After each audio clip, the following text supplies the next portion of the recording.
Hello, my name is Patricia Naidu. I'm currently pursuing MBA in Dynamic Leadership at UTM Space. Today, I'm here to interview Dato R.Rajendran, the founder of Krista Education Sdn Bhd. Dato R.Rajendran's leadership journey is truly remarkable, and we are excited to learn from his experience. Our conversation today will delve into our various aspects, including leadership styles, perspectives, and the impact of the post-pandemic world on leadership strategies. Good morning, Dato, and thank you for taking the time to be here. It's a great honor to interview about your leadership journey. And before we delve into the specifics, could you please share about your background and what inspired you to establish Krista Education Sdn Bhd? Okay, thank you so much for choosing me to be your candidate for the interview session. Okay, it's a privilege and honor. I started Krista now. I think it's going to be like 27 years ago already. 27 years ago. Uh, I studied in US. I did my degree there, and then when I came back, that 30 years ago, the buzzword or the what people all want to do is go into franchising or set up franchise. So those days franchise is a very very popular thing. So when I came back, then. Of course, I came back. Then I'm involved in an education institution, which was actually INTI University. Yeah, because I was a twinning program student in INTI. I did 1 year program. Then after that, I went to USA to further my studies. So when I came back, INTI wanted me to join them. I worked with them for a year. So somehow involved in some education operation and all that. And I always wanted to do business. And then I still remember the franchising, that I saw in America, and how, businesses, multiply, right? So I thought, okay, why not start introduce a franchise in Malaysia? And because I'm involved in education, for that one short year, I thought, okay, why not go into education franchise? And of course, if you talk about franchising, you cannot franchise universities, right? University is just one campus, or outside, and outside Malaysia maybe there's another one. But of course, we are all too young those days. We are not ready to set up university. So I thought, let's start a kindergarten franchise, preschool education franchise. you know and coincident, my uni mate, a Singaporean.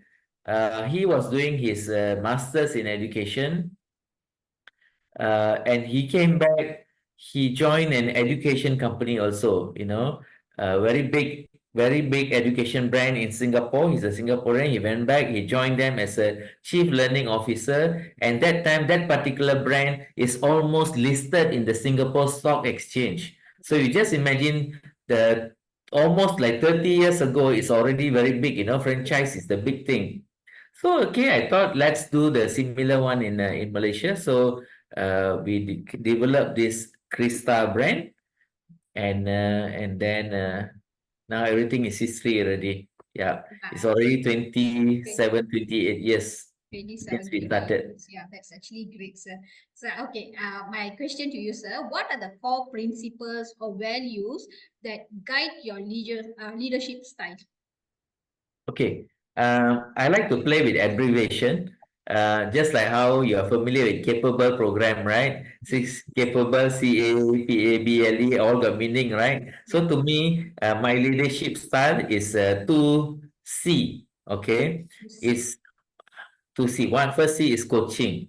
The other one is commanding. Okay, coaching and commanding, easy to remember. Okay, so I'm a person very very hands-on. If you know me well, if I meet people, I want to make sure that I want to guide, I want to mentor them, I want to make sure people get out of their problem, or if they're very very inspired, I can even be with them to develop to as much as possible to whatever level that, together we can grow. Okay, so that is very, very coaching.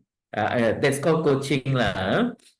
Uh, as part of coaching, it's also aspect of motivation is there, right? So I guide, I mentor, I coach because as a leader, I have to be part of whoever I work with is whether it's my business partner, any stakeholder, or even my staff, right? Because now we have a lot of young people, they need really a lot of guidance, you Yes, sir. know.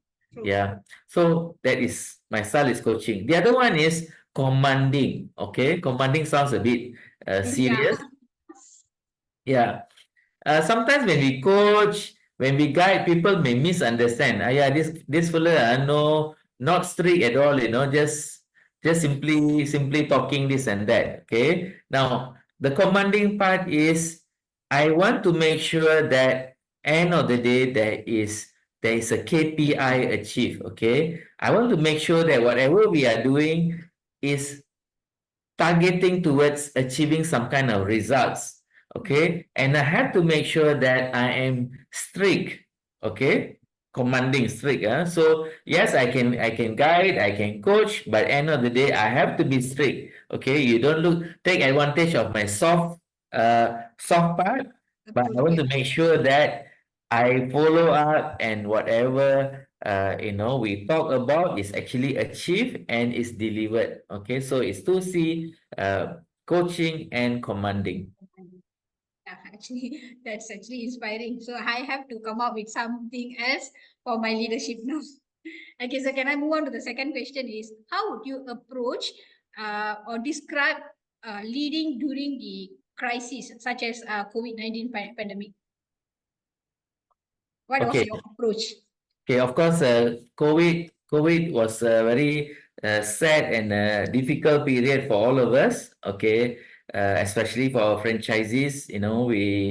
Many centers struggle. We were not really prepared. In fact, the whole world were not prepared. Okay, so it was tough. So everything is like kelang kabut lah. Trying to come up with this that. And early stages of COVID was very, very frustrating because no clear communication, we are lost and all that. So again, as I mentioned to you, I like to play with abbreviation. Okay. So I make sure that everyone is clear on how we work. Okay, so I came up with something called strong. Okay, like to see capable program, capable. So I came up with strong because I expect everybody to be strong. Actually, I also forgotten already what was this. Just now I was just writing. So why I came up with this, so that I want to make sure that I myself remember, and I also want to make sure that when during COVID time we communicate with by online, right? Yeah. So I want to make sure that they remember, whatever they are supposed to do, they actually implement it. Mm. It's not just in Krista because I have got another 10 more companies. Oh, So I have to make sure that all my staff, implement, whatever we talk about. Okay. Now, what is this strong? As we our key, the leadership lah, okay, end of the day, we have stakeholders, we have got clients, we have got partners. Okay, we have to be strong. First of all, we have to be strong. Strong is the thing. We have to show support. mm. 1 second. Okay, we have to show support. My strong, the first S is support. Mm. My leadership style is support. Okay, remember, anything that you do, we have to support. Okay, whatever people want, we have to support because people are stuck, people are lost. They come to us for guidance, right? Okay. Right. Next, T. Everything that we do, our communication, okay, must be timely, Mm. right? You remember we have to watch, we are watching news, right? We are waiting for MOE instruction or Right. JKM instruction, what can be done. Okay. I don't expect our franchises operators are also doing the same thing. So we are like I have to make sure that I have a team listening to this, listening to that. Okay, so timely, cannot like you take your own time to, log in, check this, check that, timely, so that we can do timely announcements. Okay, we have to show support, timely announcements, and communication.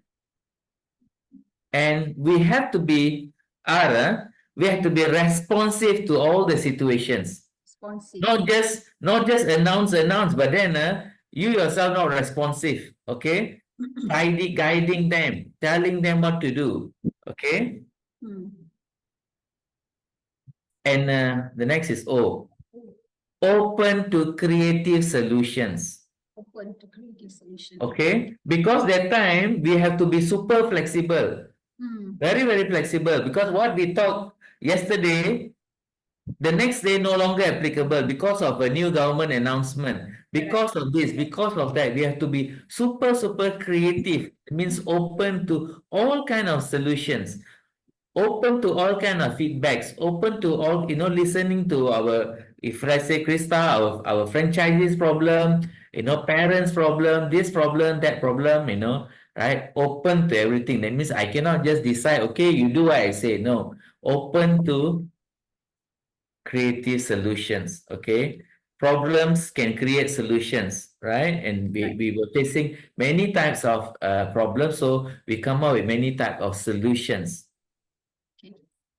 Okay, the other one is N, strong. The next is N, right? Okay. During COVID and even now, okay, if you want to get something done, it's all about networking. Networking, exactly. Correct? Correct. Network for help, trying to get this person's help, that person's help, even now, like, in fact, it's all the time, right? Network with people, network for help, because I am not only dealing with Krista, I'm a chairman of one organization called CSR Malaysia. We are actually helping many needy communities and all that, right? So we have to get all kind of support from this NGO, sorry, not NGO, this corporation, that corporation, connect this corporation with this needy, right? This is called networking. Okay, so network for help. And the final one is G. Okay, genuine leadership. Genuine leadership.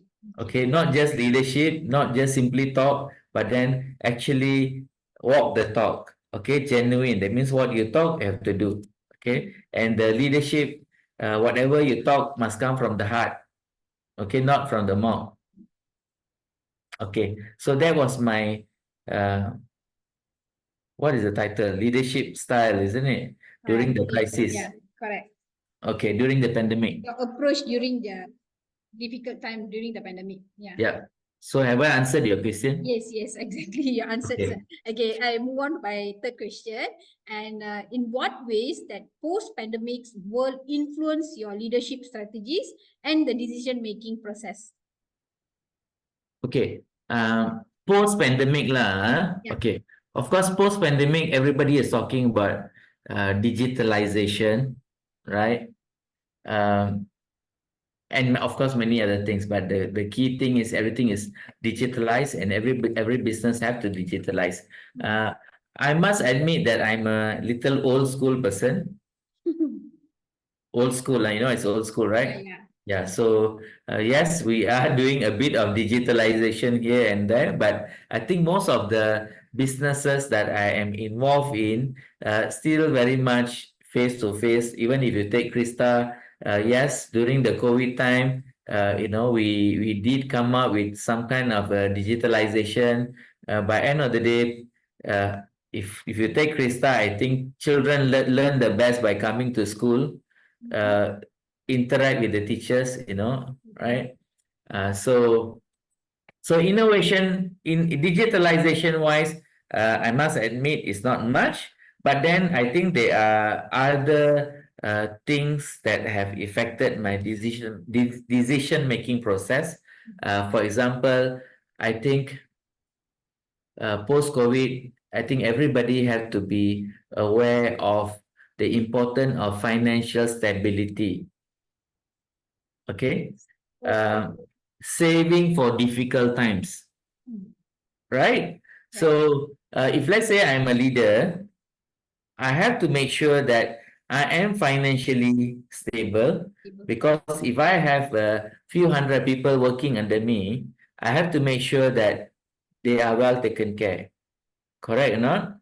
Um, I must say that during COVID, I have directly, few hundred people working. Mhm. I did not terminate anybody, Okay.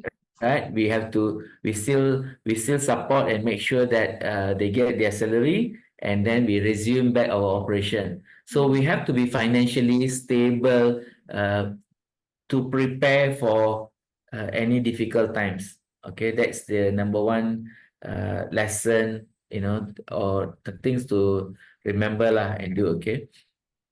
Next is, I think we have to experiment new ideas. This is partly connected to digitalization, but then it's not all about digitalization. We have to be super creative, coming up with many, many things to make our product services attractive. Okay, so that because anyway, business is becoming very competitive. So Mm. post COVID, be financially strong, be ready to play with new ideas, and I'm a person, whoever come to me or even my staff, they said, come, let's do this, let's do that. I will never discourage them. I say, come, let's explore. End of the day, to me, never try, never know. Even. Okay. So be ready to play with or experiment new ideas. But of course, today we are talking about new ideas that we are experimenting. Most of it is connected to digitalization, not 100%, but involvement of digitalization is there. Mm. And also decision making process after COVID, I think it's about less commanding. Okay, remember the leadership style. Yeah. I think now we have to show more support for mental and emotional well-being of people. Okay, that's very important, because especially immediately after the COVID, right? People, children COVID, family COVID, staff COVID. I think we just have to start accepting that, right? Right. Correct. Especially immediately after, like 2020, 21, 22, this was a common thing. I think we have to manage our expectations. We have to start accept, Mm. that we have to be with our staff, family members, staff, to show our support as a good leader. And probably the last one on this is have fallback plans. Mm. Okay, what is fallback plan? It's actually contingency plan. It's- Okay, what is contingency plan? Have plan B, plan C, plan D, plan E. Okay, you may have your plan A, okay, but no need to be so rigid, this is the only way, this is the only thing that I will do. End of the day, we want to achieve the same result, Mm. okay? Our goal is still the same, but then if this method didn't work, I think we have to be ready for B, C, D. A, B, C, sorry, A didn't work, be ready for B, C, D. I think this is very, very important, so that we don't feel disappointed, Mm. uh, especially when facing challenges. Mm. True. Okay. Have I covered? Yes. Okay, so can I move on to the next question? What do you believe the most important qualities of an effective leader in today's rapidly changing world? Okay. The world is getting business world is getting very, very difficult. Okay. Not like 20 years ago, 30 years ago. It's becoming very, very challenging. People copy your idea. It's very, very easy to Yes. copy. Yeah, with the information in the internet, right? A lot of things, there is very less entry barrier. That means anybody can do anything. Not everything, but most of it lah. Okay, people can copy and all that. So becoming challenging. So what are the qualities that you need, right? To me, the number one is mental strength. Okay, we have to be very, very strong. We cannot give up. Okay, I know you're also strong mentally. Okay, so we have to be very, very strong. We cannot be like very soft, very easily give up. Okay, we are in a marathon. Okay, I always tell myself I'm in a marathon. Okay, I'm not in a hurry to anything for anything. Okay, we have to be very steady and we have to accept that there will be challenges. So we have to be very, very strong here. Okay, so number one is mentally we have to be strong. Um, Number two is networking. Okay, networking is very, very important to get bigger results. Okay, if we just sitting in our own room, don't meet people, don't talk to people, I think we will not achieve much. We have to go out, meet people. Okay, whatever we are doing, even you as a franchisee, we cannot just be so comfortable. As a franchisee, you have to continue talking to people about this, about that, attracting quality teachers, attracting parents, promoting your center, that is on a smaller scale, but probably on a bigger scale, I think we have to do many, many kind of networkings lah. We never know who do we meet, okay? And we have to have vision. Third, I scared you a bit mixed up. Okay, first is mental strength. Second is networking. Third, I will say we need to have a visionary thinking. We need to identify what are the opportunities, what new things that we can introduce or implement. Okay. Number four is creating intrapreneurs. Intrapreneurs. Have you heard of this word? Entrepreneur, yes. Okay. You are an entrepreneur. I'm an entrepreneur. Okay. An entrepreneur can only be successful if we create intrapreneurs. INTRA. Okay. Now, what is this intrapreneurs? It's very, very important. Intrapreneur is empowering our people, our staff. Okay. For example, I want to achieve something for my company. Correct? I'm an entrepreneur. But end of the day, who is the one who's helping me to achieve what I want to achieve? Is the team members, right? That's correct. Yeah. They themselves need to have entrepreneur skills, but the entrepreneur skill is actually not copy the idea and go and do another business. No, they need to understand what the boss want to achieve.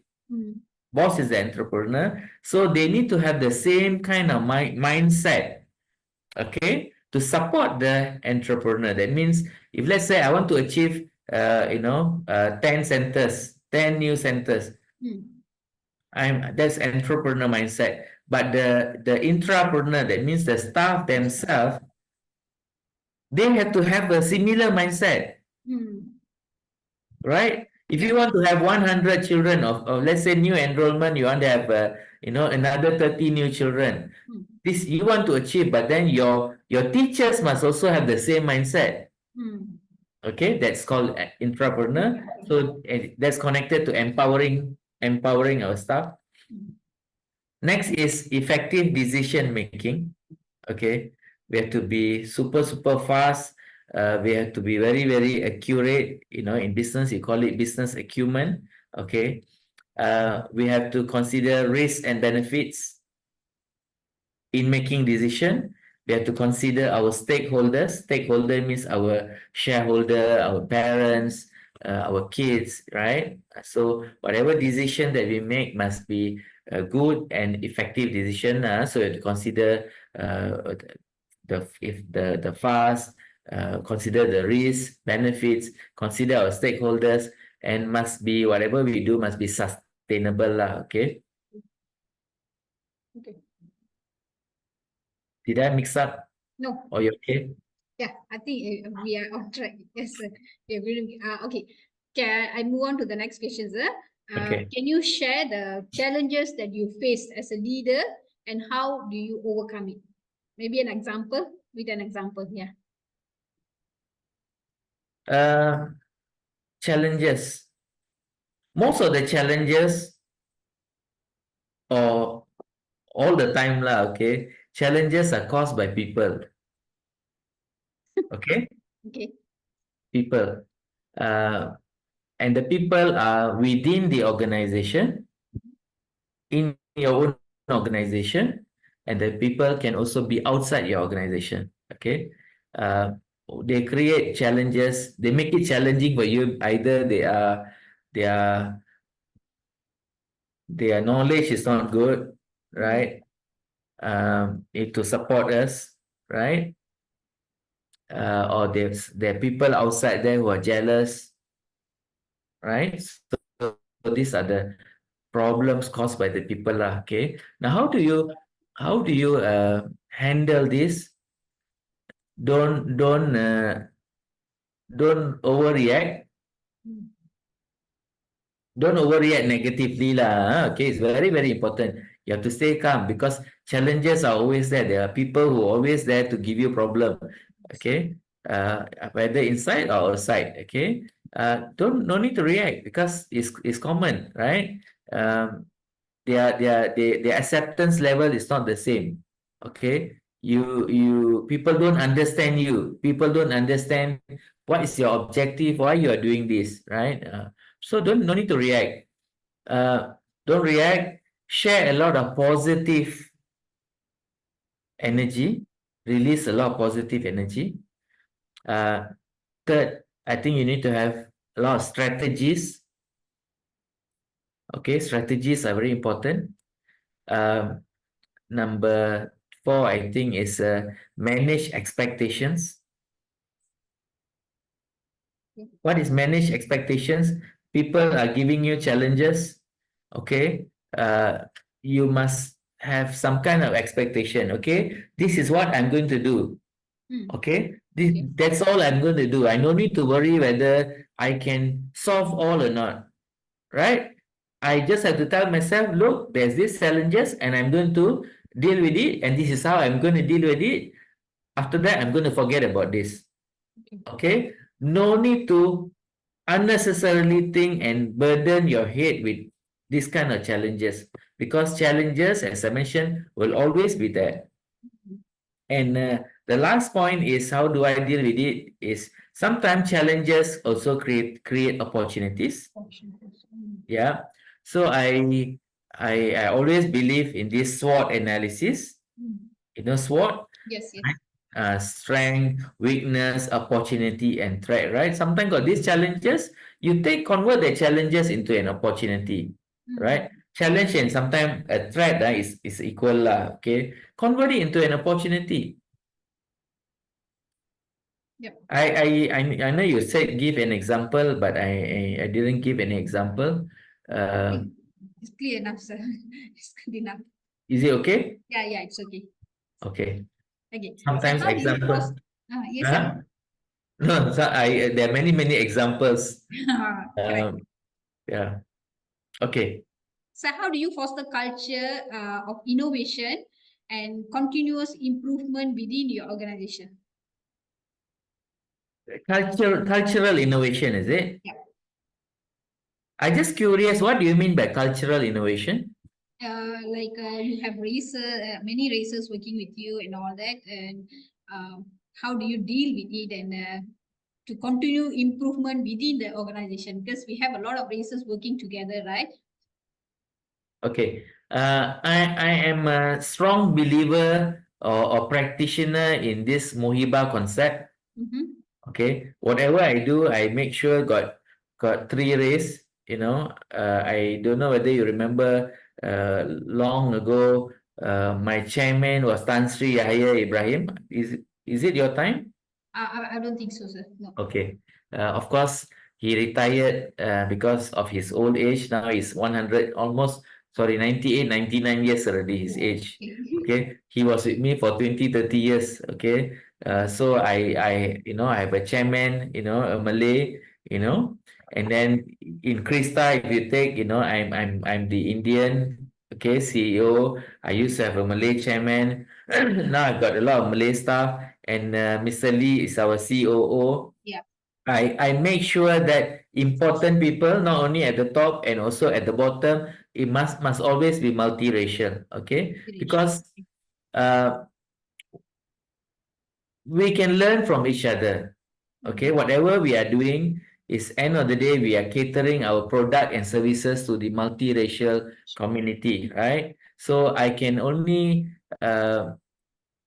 see Krista cater to all races, right? And I'm Indian. I can only deliver well to Malay community provided I have a Malay team, a strong Malay team. I can only deliver well to Chinese community if I have a strong Chinese team, right? So same thing Right. also to Indian. So in our organization, we must always all these groups of people so that we make sure that everyone is well taken care. And most important, we learn from each other. Okay, culturally and also values. Okay, every religion, every race has a lot of strong values, so we want to learn from all these values and apply it. Okay, that's our the strength in diversity.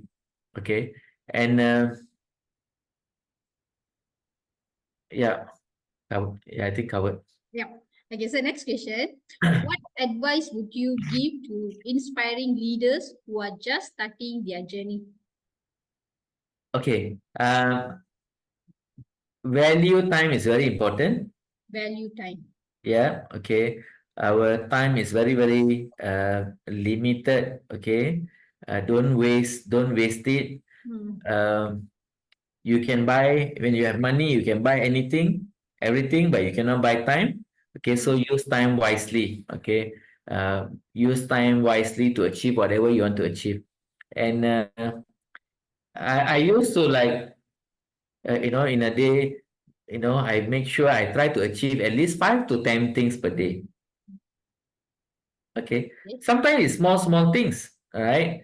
I will also count today's interview as one of the things that I achieved. Achieved. Yeah. Yeah, it's fun, I mean, able to share, communicate. Okay, so I go back, I will write down what did I achieve today.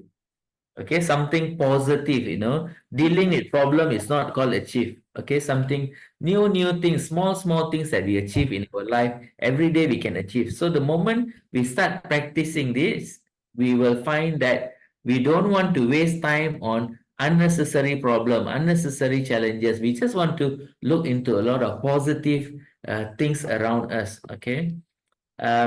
Next, I think every young people should be grateful to what they have. Okay, don't need to complain, because sometimes, of course, everybody have got challenges. We have to look at the challenges and try to convert it into opportunities. End of the day, everybody is still better off. Okay, all of us are still better off than many more people who are out there who are not fortunate enough. Okay, so be grateful, don't waste time, try to achieve as many things as possible. And everybody, okay, young people or old people or middle-aged people, they have to learn how to identify what is the unique selling point of themselves. Hmm. Okay, USP. Whether you yourself, okay, or the whatever business that you set up, make sure you have a USP. Okay, and definitely everybody has got strength. Okay, try to find, why yours is better, why you are better, right? The moment you identify your strength, your special talent, something inborn in you, or something, a skill that you acquired long ago, but you also probably forgotten, try to just remember and develop it, and make that as your USP. Selling. Yeah. Okay, sir. Okay, another question, sir. How do you balance the need for innovation and adoption with maintaining stability, consistency within the organization? Okay, I understand this question as you keep your old stuff, to me, old stuff is stability. Okay. Okay, this is my understanding of your question. Okay. Okay. Okay, yeah. To me, old is gold. Okay, there's this saying, right? Old is gold. Okay, old is stability.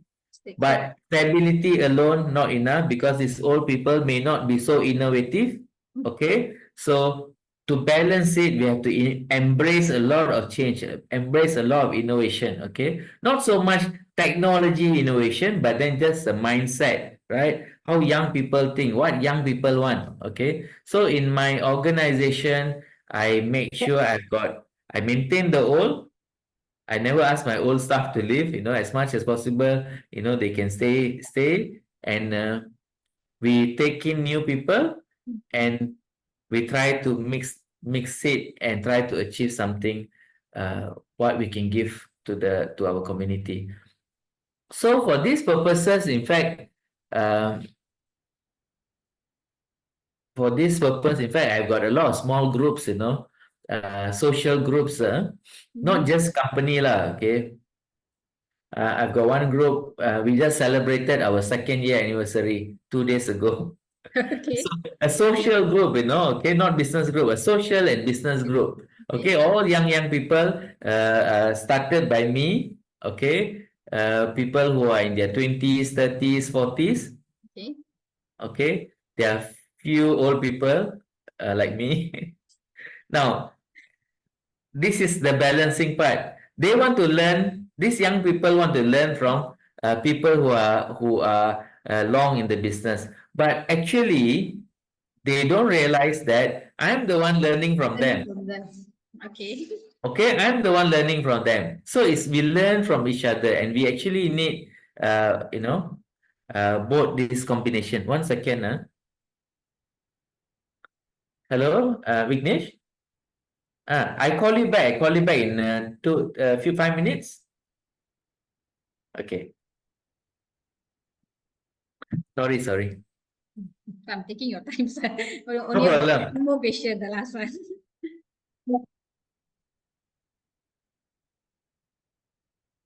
Yeah. Okay, sir. Sir, for this question, do you think that it's easy to manage the older ones or the younger ones? Both also got challenges. So the challenges. Yeah. The old people, their mindset is difficult to change. The old people feel threatened. Hmm. They feel threatened by the young people, Hmm. right? So this is the challenges, as a leader we face. Despite we tell them, hey, look, we have to mix, right? We have to learn from young people. Don't Yeah. feel threatened, but then people feel threatened, and then people have their old way of doing things, but they forget to understand that the world is changing so Changing. fast, Hmm. correct? So there are challenges. Now, young people, they give different kind of problem. So it's both got challenges, both got strength. Okay. Yeah. Okay, sir. The last question will be for future education leadership. Yeah, looking ahead, what do you see the biggest opportunity and challenges for the leaders in education sector?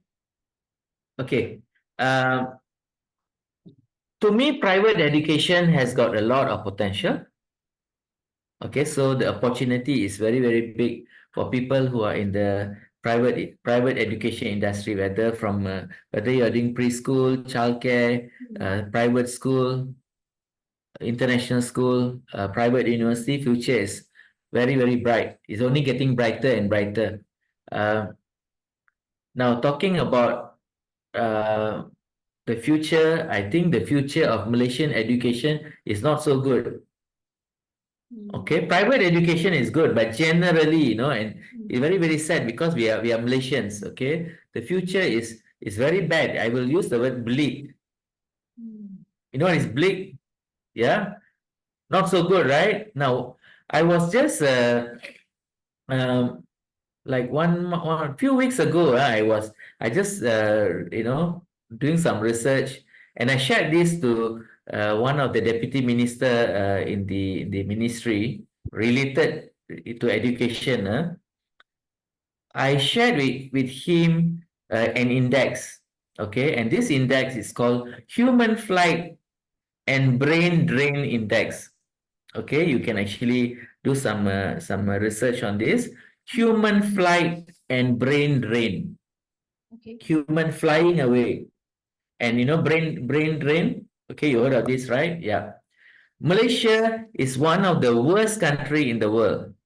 Oh. I have this in my book. This is the same notebook that I carried when I went to the minister's office to share my opinion. Uh, in 2022, according to this index, Malaysia is at 4.44. The lower out of 1 to 10, the Oh, lower means okay. is good. Okay, in Malaysia, in 2022, Malaysia ranked 4.4.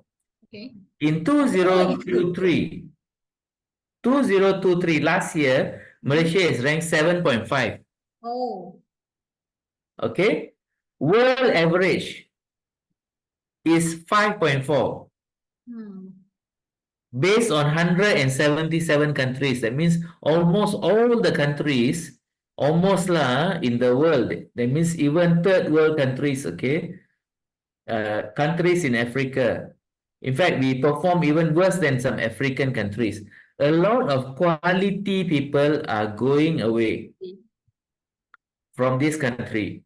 Of Hmm. course, why are they going away? Due to the system, okay, and also the salary. So now when they go away, is it good for the country? No. Not good, because we are losing leaders. We are losing bright people. So how can our future of education be good when all the educated people who supposed to serve some of our schools, universities are going for overseas, right? So that's not good.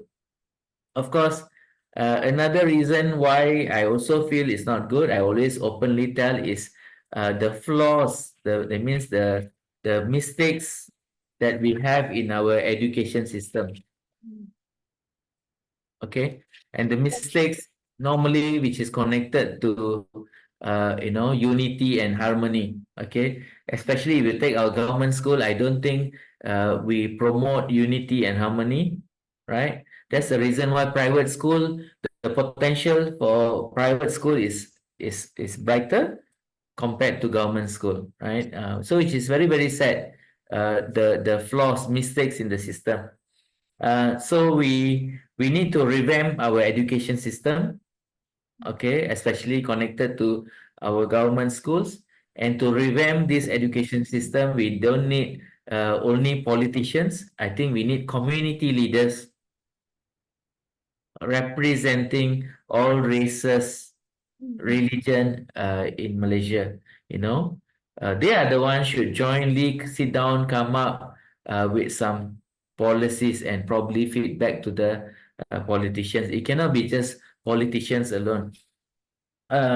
In some countries in Central Asia means like Uzbekistan, Tajikistan, Kazakhstan, and all that. They are all Muslim countries. I used to be the some representing Malaysia. I represented for election in Uzbekistan. I used to also go there as to for tourism in Uzbekistan. So I just pick on one country, okay, in Central Asia. It's almost 99% is Muslims, okay, and these countries, their practice is religion cannot be taught in school. Oh, okay. Religion can only be taught in mosque. And these are Islamic countries, Muslim countries. Correct, correct. And Okay. it's a crime. It's a crime for religion. That means if a Christian teacher cannot teach religion to in the school, so strictly no religion in school. And I like that, because religion must only be taught by qualified people. And who are the qualified people? People in the temple, mosque, church, right? School teachers are supposed to teach academic, Academic. correct? Yeah. Yeah. So these are the things that we can actually learn from countries around us and how they are actually progressing so fast, and we have to put a stop to the human flight. We are performing badly in this Yeah. index at human flight and brain drain index. Anything else? That's all.